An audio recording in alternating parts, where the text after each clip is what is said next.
madama. Huling-huli ko agad tipo ng mga kiliti mo. Kapa mo na agad kapag sinabing bigutilyo. Mag-inuong barumbado ang gusto makakulabo sa higaan. Di ka tinatayuan ng balahibo. Sumalang ka sa init kaya di ka nilamig. O larawang bulaklak tila gustong magpadilig. Palaban mapalapag man sa lamesa sa panig. Tapos ingay sa lakas dumadagundong sa sahig. Sinagad kaya di ka napilitang manginig. Posisyong patayo nakahiga patagilid. Emosyong nagawa natin sa loob ng silid. Di malimot katabi edad na di magkalapit.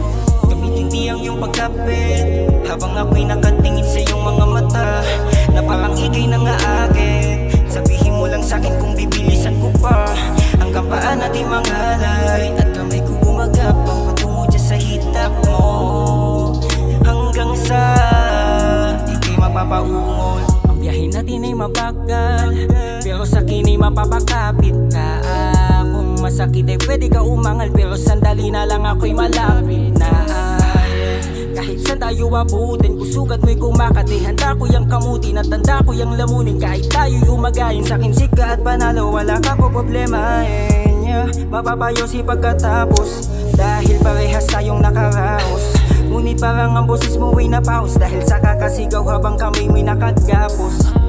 Pero natitiyak ko ako'y iyong babalik-balikan dahil sa gala kong pambihira at kalgada ko mabisa. Sigurado na sabik ka ulit ako'y mahalika. Hindi ang iyong pagkapit habang ako'y nakatingin sa iyong mga mata na parang ikay nang aakit. Sabihin mo lang sa'kin kung bibilisan ko pa hanggang paan natin mangalay. Ang gaway ko gumagapang patungo dyan sa hita mo hanggang sa ikay mapapaungo. Tumitindi ang iyong pagkapit habang ako'y nakatingin sa iyong mga mata na parang ikay nang aakit.